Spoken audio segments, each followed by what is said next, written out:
What's up, guys? Welcome back to Newswave. So yesterday was just like VR day. We had all kinds of headsets announced. We also had a bit of talk from Valve about some VR games, and there's a rumor going around about one of them, and I'm going to tell you what it is because I think some people are really hoping it's a certain game that's going over to VR. And we also heard a bit more from Gearbox, from Randy Pitchford, about a Switch version of Borderlands and what their thoughts are on that. Sega having a hard time, and then we got this big Mortal Kombat 11 update that's fixed some of the issues and also gifted early adopters with a ton of stuff. So we're going to go over all of that today, guys. If you enjoy these videos, make sure to hit the like button. It does help out, and get subscribed as we head towards 300,000 subscribers now. We're less than 10,000 away, which is pretty crazy. We're actually going to start today with Valve, as they did announce one of the three headsets that were announced yesterday, and this one is certainly much more expensive than the headsets that we had announced from Oculus and Facebook. This is actually the Valve Index. They had to put out a whole card just to show us how much it costs, and for the whole thing, it's $1,000. Pretty expensive. If you just want the headset, it's $500, and then the controllers are $280, and there's like a whole stand and everything for it. There's a lot of stuff going on here. It's actually going to be shipping June 28th. It's now available for pre-order today, May 1st. And what's interesting about this is they seem to be attacking it from the stance of higher fidelity and a crazy 144 hertz mode for the screens inside the headset. There are two 1440 by 1600 resolution RGB LCDs, and they're really going to push that higher refresh rate with 144 hertz. It's experimental for now, but 120 hertz is also possible with them. And what's interesting is they have two cameras on the outside that will give you kind of a pass-through look to the outside world as you're in VR. So there could be some cool stuff going on there. It kind of makes me think a bit about the mixed reality that we saw from Microsoft with their headsets. And very quickly, Valve did say that those three VR projects are on track, and one of them will be shown off this year. And the rumor right now is the possibility of Half-Life making the jump to VR. Not Half-Life 2 like we've seen before, but like its own Half-Life game straight up in VR. Whether that's the one that'd be announced this year or, one of the other two,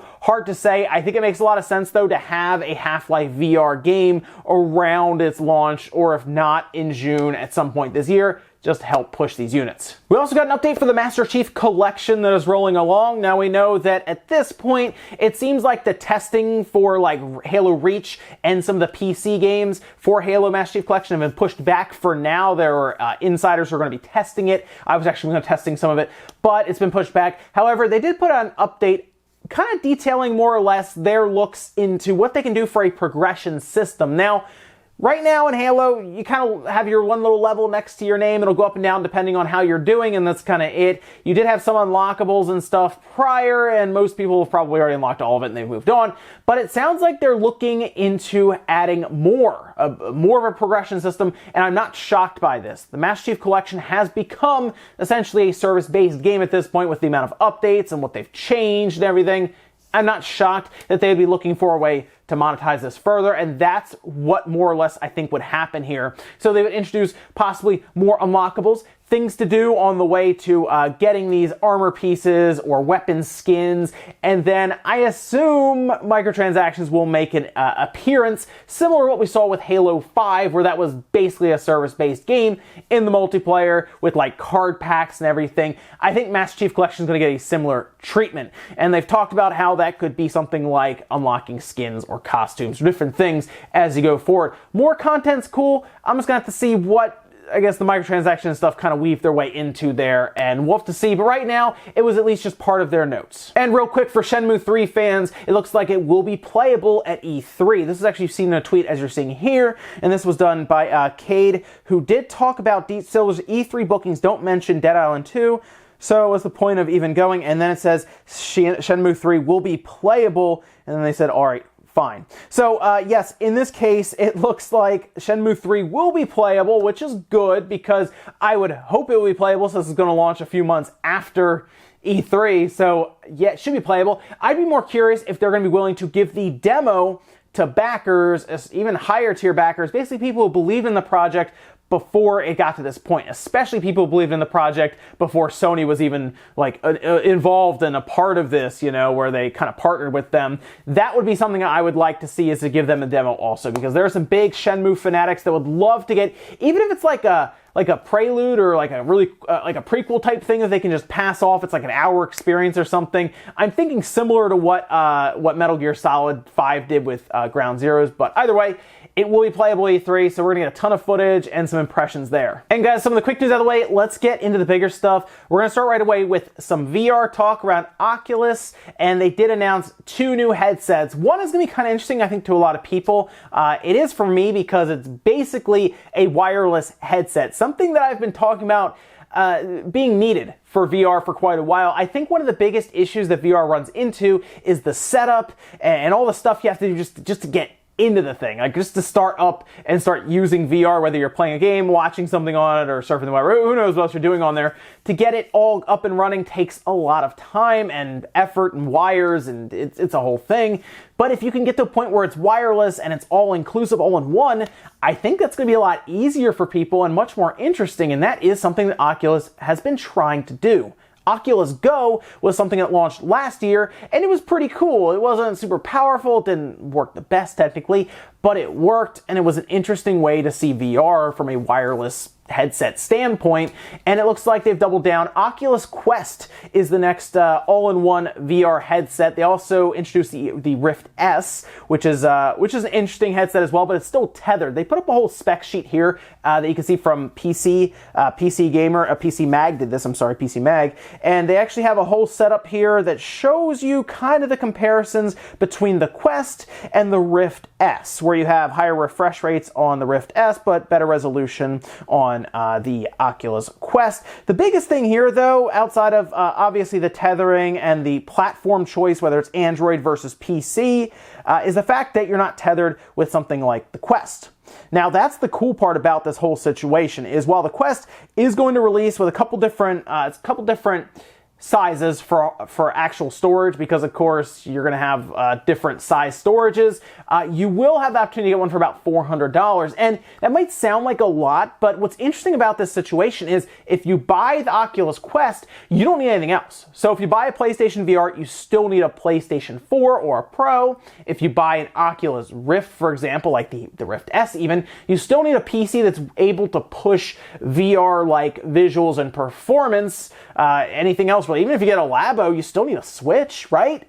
This is a cool situation because you buy it, the Quest, and that's it. You don't have to put something in it. You don't have to attach any cables to it. You put it on and you go. Now, I still need to see it for myself, and I'm going to pick one of these up, actually, because it comes out May 21st.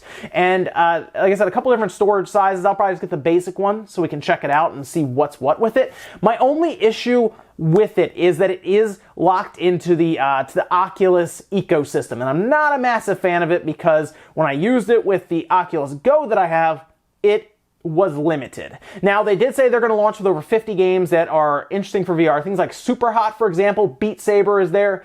Those are games that will work to sell the system. Those are great games. Super Hot's awesome. Beat Saber's awesome. Has its own controllers that it comes with and everything. So I'm at least interested in it. I want to see how it looks. I want to see how it performs because it's using Snapdragon, so a mobile chipset and everything. But either way, this, I think, is the part of VR that has to evolve further. I think it has to evolve past what it is now to be like amazing, but it's much easier to explain to somebody when they walk into a store and they want to buy a VR headset. You say, you buy this, you put it on, and you go. Rather than, you buy this, you gotta get the computer, but it has to have this type of video card in it, it has to have this setup, and you have to configure your drivers and all this stuff. Or even with the PlayStation 4, telling people to hook it up to like the box and everything else, the camera. There's a lot going on there. I like it being simplified like this, so I hope this continues to work, and I'm glad that Facebook and Oculus are pushing along with this. Next up, let's talk about the possibility of Borderlands on the Switch. It's something people have been hoping for, right? Borderlands 3, of course, going to the other platforms, PlayStation, Xbox, PC, but no Switch. We see Bulletstorm going to the Switch, but nothing with like the Borderlands Remastered, for example. That probably would have been a good one to put there. And we did hear from Randy Pitchford a while ago that there were talks with Nintendo, but they kind of broke down and And that was it. They kind of went away. And when asked on Twitter yesterday, there was an interesting response, as you're seeing here, where when asked, saying, is there any chance to see Borderlands series on the Nintendo Switch, Randy Pitchford simply said, I would love to see that happen. Now, further down from there, someone else had messaged him about it, saying that they could work to make that happen with, I guess, developers or porting company of some kind. And he says, you're welcome to campaign with 2K Games and Nintendo. They all know we're supportive, but have to focus our attention elsewhere. So here's what I think's happening with this situation. I think Gearbox, Randy Pitchford, of course, CEO of that company and everything, I think Gearbox is looking for someone like Nintendo to actually publish the game, right?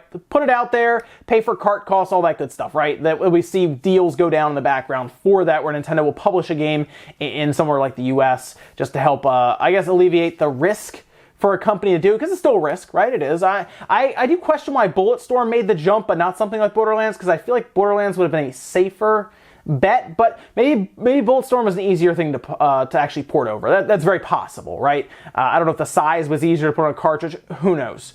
But I think that's what's happening here. I think they are looking for some sort of either Nintendo or somebody to basically come in. 2K even, I guess, can talk with Nintendo, Take-Two, to have some sort of deal in place so that they're not paying like crazy to get it done. And to a degree, I can understand that. Gearbox is heavily invested in Borderlands 3 right now, and the remaster probably helped out as well, since they're selling to a crowd that has obviously played Borderlands and probably wanted to play it again in anticipation for 3. So the way I'm seeing this is just that. They're testing the water still. I'm sure there's still talks about this, and they still probably check in from time to time.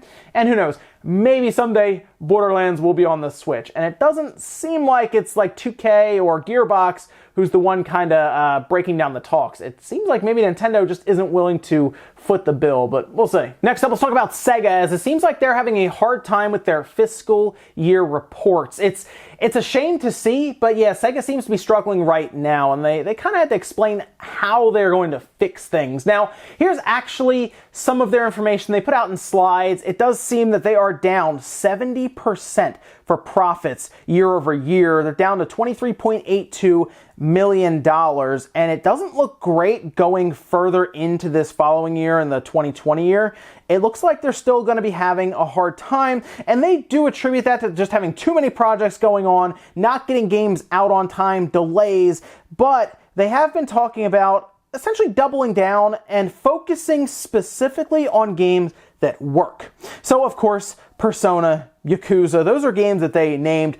Obviously, something like Sonic, that also makes sense. That's kind of the situation right now with Sega. Now, I don't think they're like going away or anything. I don't think they're in like that kind of trouble. But I do think there is a bit of an alarm bell going off at Sega now, because they're also working on the Mini, of course. So it's not like that's cheap to do, right? I know it's a plug and play, but it's still not like it's the cheapest thing in the world to create, produce, and then ship possibly millions of these. I think this is actually going to sell halfway decent, to be honest. But it's an interesting situation. I also think that they would probably benefit heavily from working on lower cost titles like their Sega Ages collection. It's doing pretty well on the Switch. Those would also be good ones to kind of double down on, but they specifically mention working on known franchises, not taking as many chances right now on older IPs, I think. I don't think you're going to see like anything massive come out of that. Anything you're thinking of from like way back in the day that's been dormant for a while.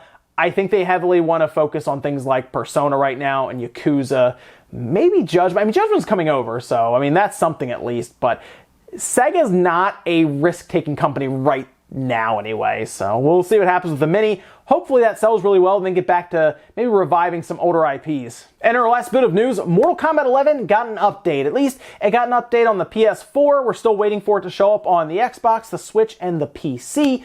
But the update is the one that everyone's been asking for. It does fix some of the issues with like rewards and towers, for example, to make that a bit better, and just overall payouts in general in the game to make it less grind heavy. That's the biggest thing, right? People talk about that all the time.